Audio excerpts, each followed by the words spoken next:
another YouTube video. Today I'm showing you guys my updated makeup routine that I've been doing in all of my recent vlogs. I've been using some new products, so I'm really excited to share those with you guys. My next video is going to be, I'm actually starting a vlog today, so I'm going to film a little weekend vlog. I have a few friends coming into town. I'm going to upload a vlog probably on like Tuesday. But getting this makeup video up first. I'm also in my new bathroom that's almost done. It's not completely done yet. Details were painted on the floor of the bathroom today, but it's really coming together. I have to like put my stuff up on my shelves, but I'm really excited to share that with you guys. I'm gonna do a bathroom and bedroom tour on my vlog that I'm gonna upload next. Before I get into this makeup look, I want to thank the sponsor of today's video, which is Kenzie. So what Kenzie is an IPL hair removal device. So I already have one opened, but they sent me another one. I want to show you guys the packaging and what you will receive if you buy this product.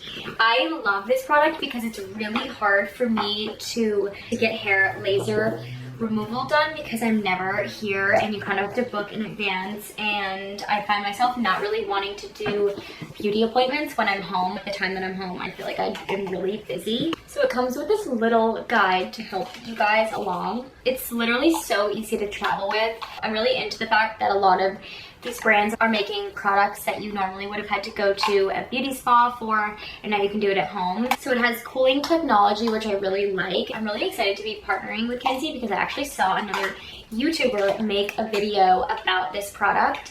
And then I've been using it now for 2 months about, so I could really see results before I made the video. So now I'm just doing my legs right now. That's the area that I'm working on. Doing it on my legs has been such a game changer because I literally don't have to shave my legs that often anymore, and the hair is just like thinner now.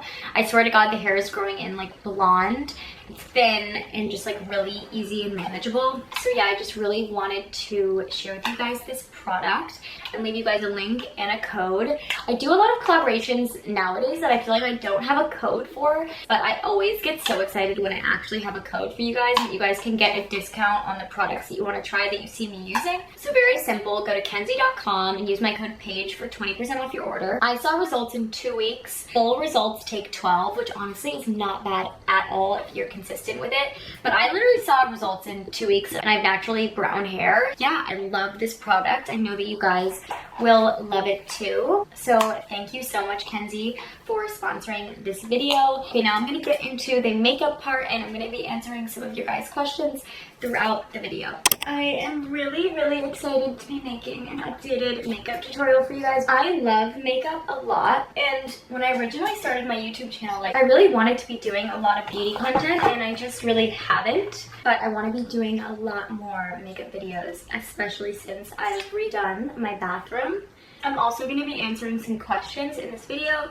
I asked you guys questions on Instagram, so I'm going to answer those. So the first step always to my makeup routine is warming up the base of my skin. So whether I use the Drunk Elephant drops or I use this Charlotte Tilbury color, this is definitely like, I don't want to say orange, and it looks sort of orange right now, but when I put my foundation over it, it just really makes my skin glow from within underneath my foundation. I've always been using the Charlotte Tilbury Flawless filter underneath my foundation, but I actually had a makeup artist use this color in particular, which is pretty dark, and she used it, and then I realized how amazing my makeup looked and it lasted longer. Next, I'm going to go in with the Kosas foundation in medium tan olive. So I just buff this into the skin with my big foundation brush.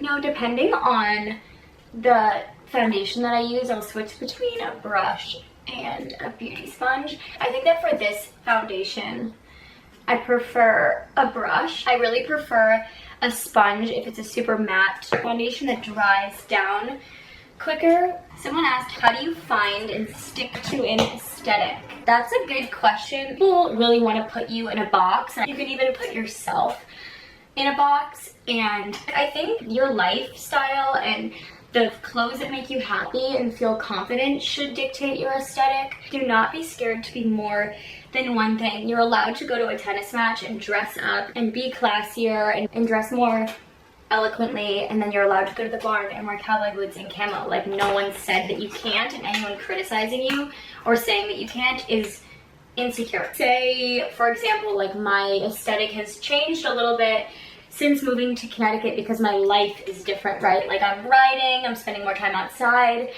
I'm much more casual, but then when I'm on the road, my aesthetic is a little different because I'm on the road, I'm going to tennis matches. So I think that trying really hard to fit into one box in life is hard. So yeah, don't get too caught up in like aesthetic or even really viral trends, right? Like draw inspiration from things, but picking up pieces along the way from inspiration and from certain aesthetics is fine. But if you don't like your current style, don't focus on an aesthetic, if that makes sense. Because I also think that aesthetics can be like a little bit unrealistic. For example, we have this Sophia Richie aesthetic, old money aesthetic, that's very trendy right now. Sophia Richie is not always dressed like that. Like it's not a realistic thing, and I think that sometimes maybe influencers will make you think that that is their entire wardrobe, but I promise you that it's not. So on the base of my eyes, I'm using this Rose Ink and Capri Cream Bronzer.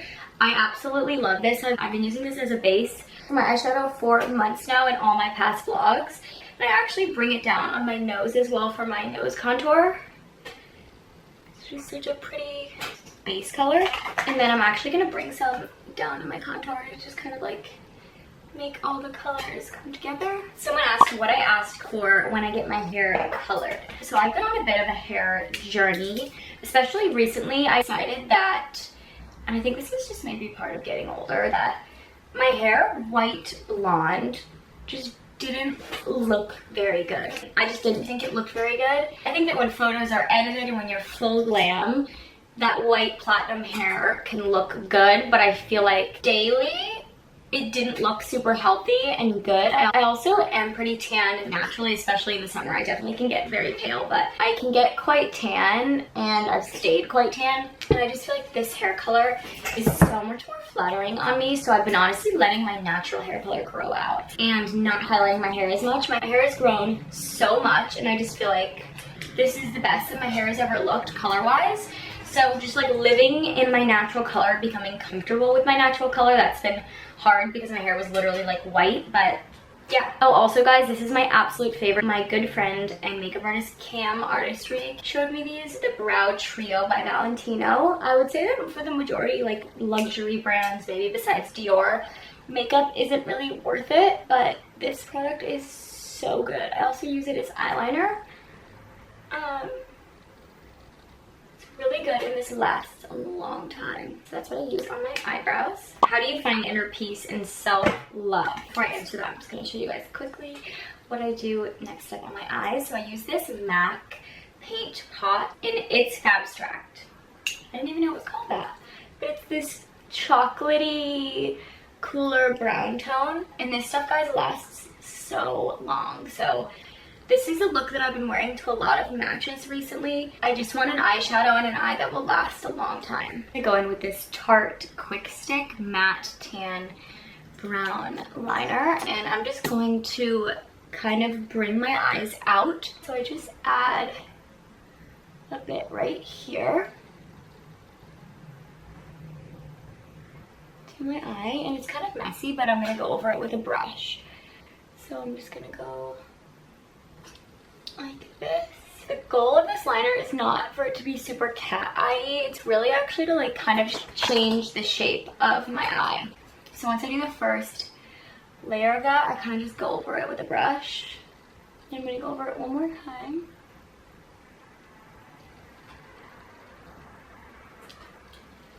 And then I'm gonna do my upper waterline. This even further creates the illusion my eyes are a little bit like skinnier, smaller. Then I always will set my eyeliner with a powder. This is the new Kosas powder that they sent me. And then I'm going to take a little bit of the powder and just hit my inner lash line a little bit.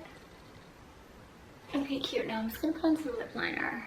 Okay, back to the question that was asked. So I actually answered this question in an interview that I did 2 days ago. The conversation was actually more about my business, and then it sort of naturally led to this conversation that was about that I feel like I've found inner peace with myself and true confidence. What it really comes down to is building a life for yourself. I think that especially women, we have this idea of like, okay, I'm gonna get married, I'll have a job, but like my priority is to get married and have kids. And to be honest with you guys, that was always sort of like what I wanted and what I thought was gonna make me really happy. This is just me personally. I thought that having a house and having kids and having a dog and all of those things that we think of when we think of someone that might have like a perfect life. And I very quickly realized that for myself that actually wasn't what was gonna fulfill me. And when I started building something and pouring myself into my passions and into projects and into my hobbies, that's when I got really confident. So finding things and doing things that don't rely on someone else, that don't rely on your parents, that don't rely on your boyfriend, that don't rely on you building a family with someone. I've built things that regardless of anyone, I'm really solid. So I think that through social media, through what we think is the ideal perfect life, you can kind of get lost. Okay, that's a question. How do you find inner peace and self-love? I say through like independence and having your own hobbies and your own work and your own thing. Yeah, I would say like for you, I think it's like nature and horses and like simple like things and stuff. Yeah. Like for your pumpkin friends, horses, like animals in general. Like just, good things, like good simple things. Yeah. I agree. My life now, it was not like this before, but my life now doesn't rely on anyone else's life. I get a lot of questions about like how I deal with Tommy's losses, or you know, do I get down or do I get nervous? And I've gotten a lot of questions about that in general in this Q&A, and I think that's a great question because tennis is such an emotional investment. It's an individual sport. There are only two guys out there. They're pouring, you know, everything into the matches, and there's only one winner every week, and it's just a very intense emotional sport. So I totally understand that question. Like for me, going to all of these matches and obviously wanting him to do well. Honestly guys, that I'm able to support Tommy in the best way that I can because I'm in a good place. Because one, I think that these tennis players really need consistency in their life. They live on the road and every single week is a new tournament. So they kind of have to have a mentality of like, okay, I lost this match, but I have another tournament in like 4 days. So like forgetting a bad loss or forgetting a heartbreaking loss and moving on quickly is really important. But in my eyes, for me, it's more just like I need to hug, love, and support Tommy the same way, whether he wins or he loses, because that's what's going to make me the best partner for him, and that's what's going to make me support his career long term and in the long run. Tommy's had some matches that he's lost that have been so heartbreaking and so hard, and then he's gone to final a tournament the next week. I think showing up for him and being consistent, being a really supportive partner. If you guys pause, this blush by Dior is literally my absolute favorite. I got asked so many questions in my US Open vlogs about this blush. It is the Rosy Glow by Dior, my favorite. So I'm really excited to show you guys in this video. And also I use the Huda Beauty mascara. It's one of my favorites. Definitely get nervous, but I have a really good relationship with tennis and with all of it, because I think I would go crazy if I didn't. I totally understand if people like would be like, oh, I could never do that. I could never watch that many matches because of how nerve-wracking it is. Okay, something new I've been doing recently is adding this Dior highlighter. This is Dior Backstage, their highlighter palette, but I've been using this champagne color on my inner corner and actually on my lid. Since I put down such a solid brown base, this isn't gonna turn white or anything. It's just gonna like kind of become part of the brown. I feel like a lot of my photos have actually been turning out better because I've added this detail. I feel like it makes the makeup look like fresher and a little bit brighter. And then I just highlight my nose a little bit. This was kind of like an old trend of like adding the glitter to the inner corner, but since this is like not super glittery, I really like this. Tips on horseback riding. I want to start and don't know where to begin. Okay, now for my lip color, I just use the shade by Sephora. light brown. Let me find it. And I kind of just use this like all over to create a kind of base for my lip color. Light brown by Sephora. I've been using this color since Toronto and I've been absolutely loving it. And then by Rose Ink, I'm gonna use the shade Ever Loved. It's this really gorgeous pink color. I love this liquid lip by them. It's just really soft. You guys know I love a matte pink lip, and I think adding a sort of brown lip liner underneath it makes it look pretty. So I completely understand that question, and I think that the horse world is so judgy and so tough. Whether you're a beginner or whether you've been riding your whole life, people are really judgy, which is a really unfortunate part of that community. But luckily, it doesn't matter what anyone else says, especially about riding. The sport is literally about the animal. It's literally about loving on the horse that you're riding and developing a bond with the animals. And my advice would be to start in a lesson program. There is so much to learn about horses always. I grew up next to a riding barn and my neighbors had horses, and every time I ride, I learned something. I got back into riding during COVID and I just started taking lessons, and I still love working with a trainer still, and I still feel like I'm learning, but I totally understand. I understand how it seems like a really hard sport to get into because it is quite an expensive sport. Obviously, owning a horse is very expensive, so I would say just look for a lesson barn near you. There are lesson barns all across the country, so yeah. Okay guys, I'm done with my makeup now, so I think I'm just gonna answer some questions to just wrap this video up. Someone asked how to accept being, quote, the villain in friendships, even though you've done your best and didn't do anything wrong. Oh, I would say that personally, whenever I've had that happen to me, you kind of need to be empathetic towards the person that you're dealing with, because honestly, in my life, really not often at all, but when it has happened, I just really know that the person that I'm dealing with is in a place that is, one, bad. They're in a bad place, but also they're in a place where they are completely incapable of understanding what actually happened, the role they actually played, and just general self-awareness. And I think that people who will label you as the villain and are kind of making you out to be the bad guy, you just have to understand that that's coming from a place of hurt and insecurity, because ultimately things happen, whether it's work relationships, friendship relationships, romantic relationships, breakups, things happen, people don't click, people don't get along. So okay to naturally grow apart from people, and anyone who is saying that you're the villain, or if you're this horrible person and you actually aren't and didn't do anything to this person, I think that you have to know that if that person was good and evolved, it would just be like, yeah, it didn't work out. You know, like our friendship just didn't work out. I think that it just goes back to that hurt people hurt people. I think that in relationships in your teens and in your 20s, you'll have people at such different stages. And I'm 25 and I feel like I've met a lot of 25, 26-year-olds that are actually like still in their teens. It's a really interesting age because some people I think are adults and some people are busy and working hard and working on themselves and working on themselves spiritually, and I think that some people aren't there yet and aren't ready to do that yet, so you just have to meet people for where they're at. And not to stoop to the level, it's really hard sometimes, and I know that it's really hard sometimes, but just because that person is saying things and doing things about you doesn't mean that you need to react or say nasty things back. But yeah, that's like a really tricky thing. You know, in your 20s, meeting people that you expect are going to be able to communicate and be adults, and they're just not, and they're just not there. Someone asked how much time I'll be spending in Florida, and honestly, I'm not really sure yet. Definitely a majority of the winter, I would say.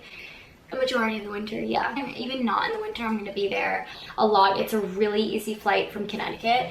Guys, Connecticut is literally the best state in the world. There are really like not nice parts of Connecticut, so I think it confuses people. There are some parts of Connecticut that are like not cute, and then there are some towns in Connecticut, like the one that I live in, that is literally like the perfect town. It's close to New York City, closer to Europe, and it's really close to Florida. It's like an hour-ish flight and really cheap from here. So I'm gonna be popping back and forth. I'm really excited to start vlogging again at the Florida house. A bunch of the furniture I got delivered, and yeah, I'm excited to be there. Why are you writing Navy English now? So Navy was trained under an English and a Western style, so he can do both. He doesn't mind both.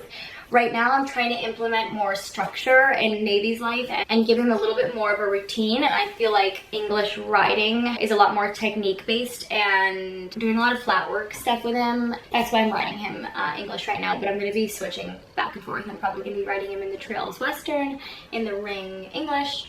I like both. I've always written both, but I grew up writing English, but I like both a lot. Do you wish you moved out of New York City sooner? Yes. I do. I think I definitely overstayed my welcome in New York, but I think that I have such an appreciation for here and for life in the suburbs now because I burnt it out in New York so hard. So I wouldn't change the timing of anything because of where my life is now, but I definitely think I have like a little bit of a bitter relationship with New York because I left hating it. Dealing with insecurities, nose, ears, especially if you vlog, see pics of yourself. I totally understand this. I'm so used to being in front of the camera now that I just have kind of like, I feel like it's helped me get over insecurities. Like I was more insecure, I think, when I was only uploading Instagram photos and like editing them a lot, like over editing my photos because I would only shoot photos from a certain angle, which I still do. Like obviously Instagram is massively a highlight reel. I get my hair and makeup done. I shoot a lot of my content on like really good cameras, picking the best photo out of 100. I do wear makeup in my vlogs sometimes I don't, but you're really seeing my face and like me move from different angles. So like, it's just more real, like, but I honestly feel like the beginning might be kind of tough if you're not used to being on camera and you're not used to seeing yourself from certain angles, but you kind of just grow to realize that, I don't know if this is through like me just like being a happier person and being more confident in general, but like you just learn that like that's just you and it's all good. And I would say that when I was younger, I had smaller lips, which is why I got lip filler. Can you talk about the whole process of designing your collections? Congratulations on everything. That is so sweet. Thank you. So I work with a designer and someone who can basically do like digital, they're called CADs, but like digital fashion drawings and mock up the ideas that I have. So we have meetings and brainstorming meetings. I say that I want something. I said I wanted a sand-ish white camo with a butterfly in it, a more modern feminine camo, explained to them all the things that I wanted, and then I worked with my designer on making this product come to life. So it's a collaborative process and I have an amazing designer. I contract her basically for her services, which is a designer, and it's really great. And that's kind of like the design process. I would say that I just have like brainstorming, kind of like creative brain dump meetings. I come with mood boards and color palettes and inspiration, and then we kind of create a product and make a product into something that we can send to manufacturers to have the products made. Biggest advice for someone in their early 20s post-grad with no life plan. There's that quote or saying that's like, pick an industry, don't pick a job, which I really, really like. I would say if I were to like not have the job that I have, and if I were to have to do it all over again, and this is what I did, but maybe I would do it a little bit more extremely, but I would again, do things that I loved, be around people that made me feel good, really try to set aside time for your hobbies and then be around like-minded people, because I think that you'll fall into what you're supposed to be doing as long as you are doing things that you love around people that you love. And I think that there is a way to make a living off of doing pretty much anything now. Like on the weekends, maybe instead of going out, you prioritize at least like one day, 1 or 2 days out of the week to picking up a hobby or picking up a sport or picking up a craft. Is Dairy Boy hiring? Do you have plans to expand?